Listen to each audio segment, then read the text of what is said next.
You know, when I returned from Vietnam in '71, I never thought my own home would become my battlefield.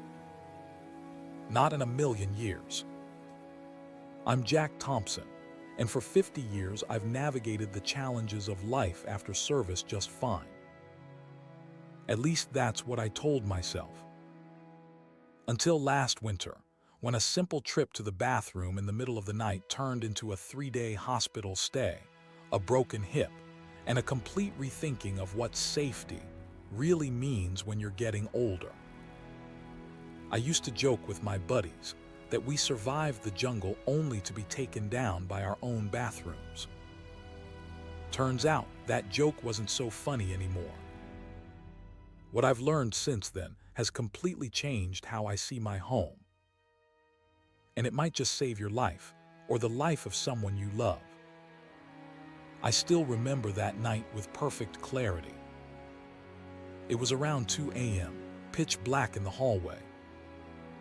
I'd made that same walk to the bathroom thousands of times before. Why would this time be any different? I didn't even bother turning on a light, didn't want to wake up Margaret.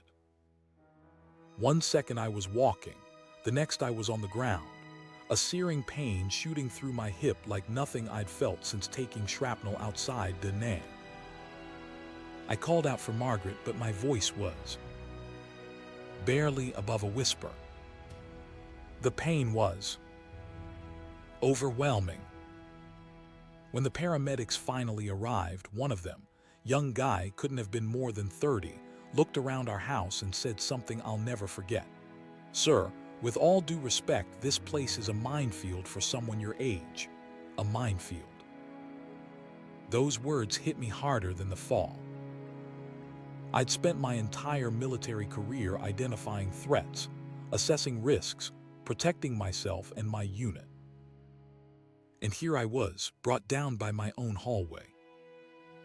The throw rug that had always been there.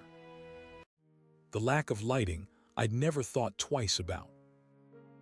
The absence of anything to grab onto when I lost my balance. That hospital stay gave me plenty of time to think. 3 days lying in that bed, staring at the ceiling, wondering how I'd missed something so obvious. I'm a Vietnam vet, for crying out loud. I was trained to spot danger. But somehow, I'd become blind to the risks in my own home. During my recovery, the hospital sent over an occupational therapist. Sarah was her name. Nice woman, straight shooter. She sat down with Margaret and me and started sharing some statistics that honestly floored me. 1 in 4 Americans over 65 falls each year, she told us. Every 11 seconds, an older adult is treated in the emergency room for a fall.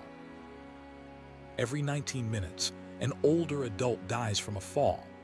I remember thinking those numbers couldn't possibly be right. But Sarah wasn't done.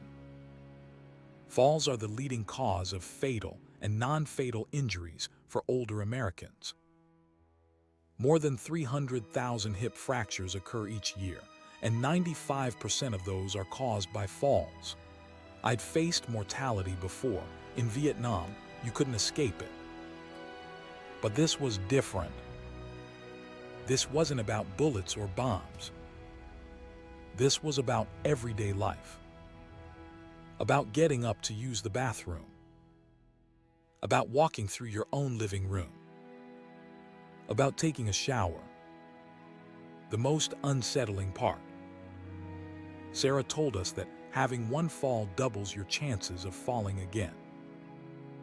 It's like once you fall, your body remembers the fear, and that fear itself becomes a risk factor. I've never been one to dwell on statistics, but these numbers were impossible to ignore. They weren't just numbers. They were stories. Stories of veterans like me, of neighbors, of friends, of family members whose lives had been upended or ended because of something that could have been prevented. After I got home from the hospital, I decided to do what any good soldier would do. conduct a thorough reconnaissance of the terrain. Only this time, the terrain was my own house. I grabbed my walker, yeah, I needed one of those now, and Margaret and I did a slow, methodical walkthrough of every room. I started seeing things I'd never noticed before, or had noticed but dismissed. The bathroom, no grab bars anywhere. Nothing to hold onto getting in and out of the shower, or up from the toilet.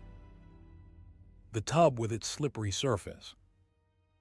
The toilet seat too low for someone with a bad hip or knee.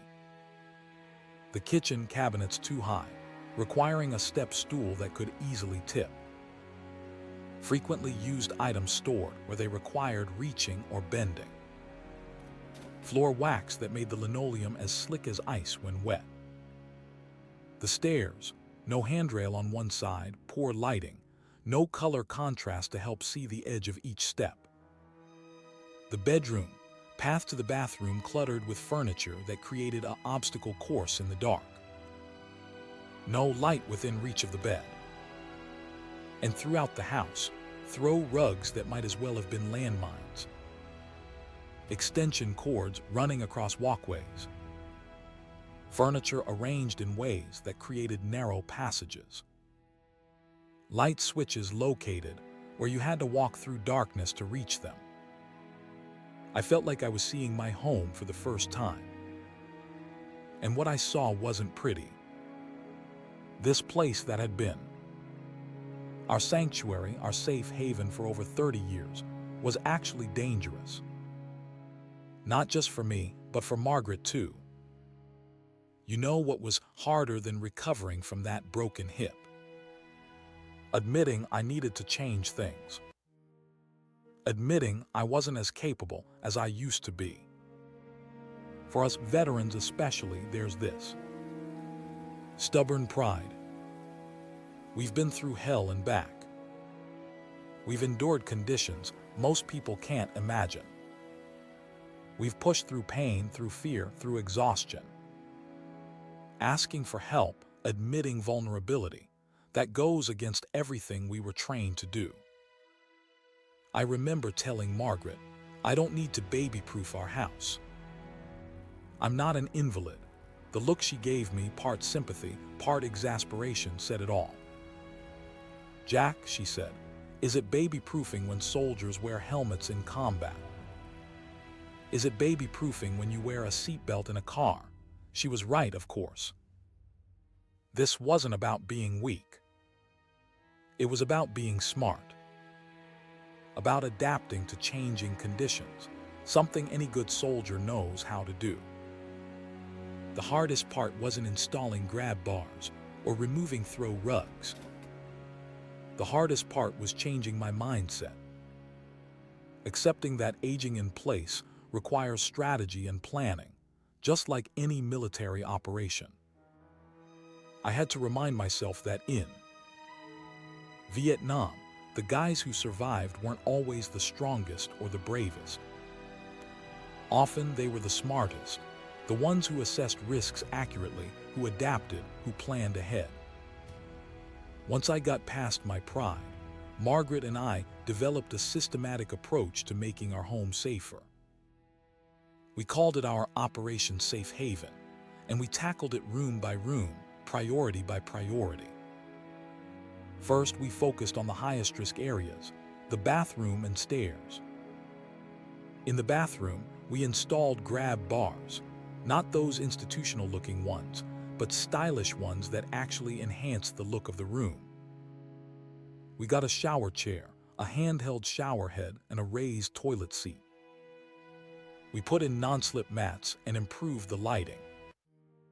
For the stairs, we added a second handrail, installed motion sensor lights, and put bright colored tape on the edge of each step to improve visibility. In the bedroom, we rearranged furniture to create a clear path to the bathroom. We got bedside lamps with touch controls and nightlights that automatically come on when it gets dark. The kitchen required some creative thinking. We reorganized cabinets, so frequently used items were within easy reach. We got rid of that step stool and replaced it with a grabber tool for reaching high items. We added under-cabinet lighting to eliminate shadows on the countertops. Throughout the house, we secured or removed throw rugs, taped down cords, and created wider pathways between furniture. We installed motion sensor lights in hallways and stairwells, so I'd never have to walk in the dark again. None of these changes happened overnight.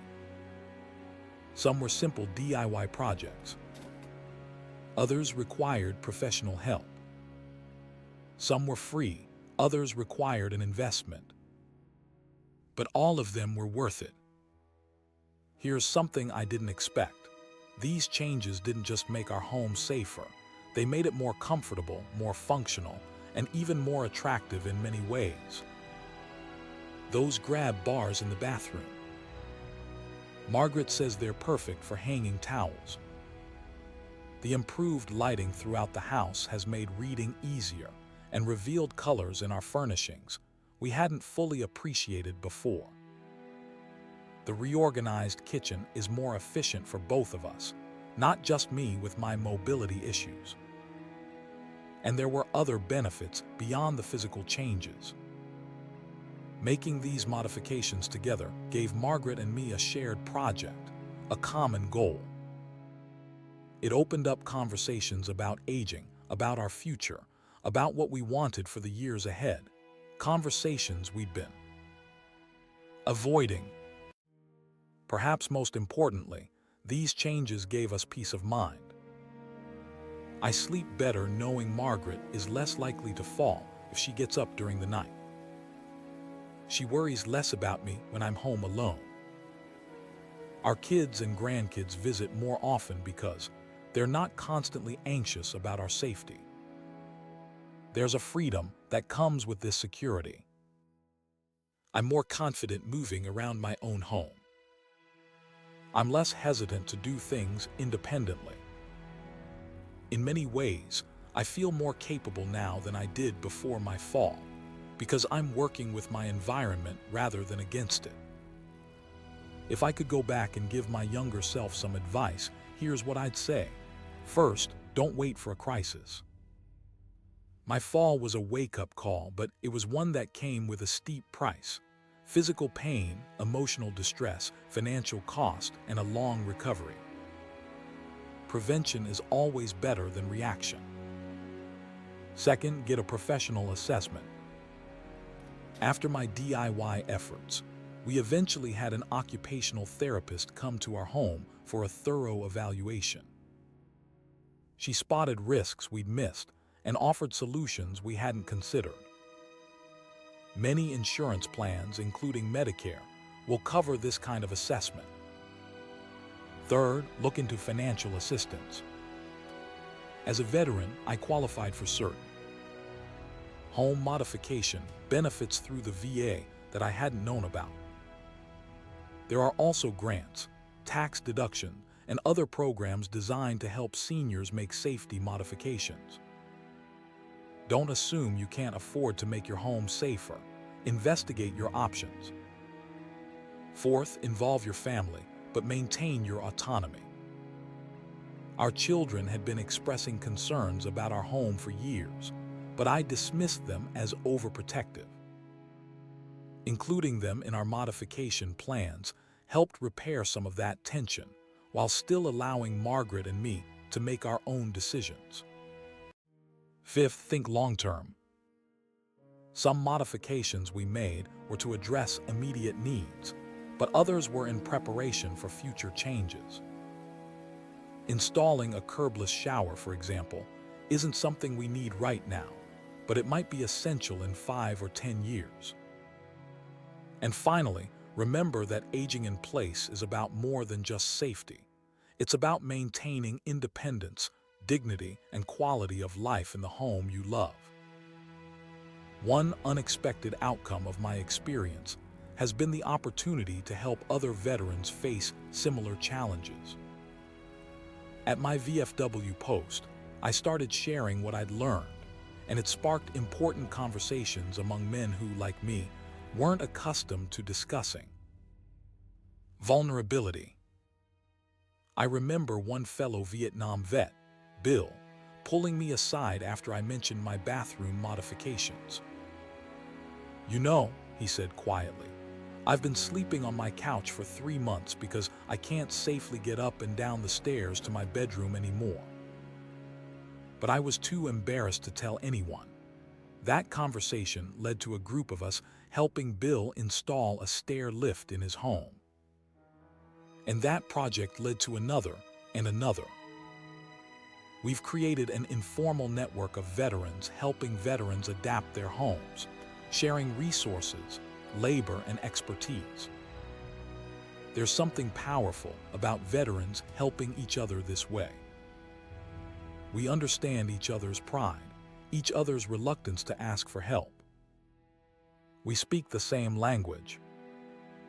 And there's a trust there that makes it easier to accept assistance. This work has given many of us a renewed sense of purpose. We're still a unit, still looking out for each other, still on a mission, just a different kind of mission than the one we trained for all those years ago. I'm not going to pretend that adapting to aging is easy.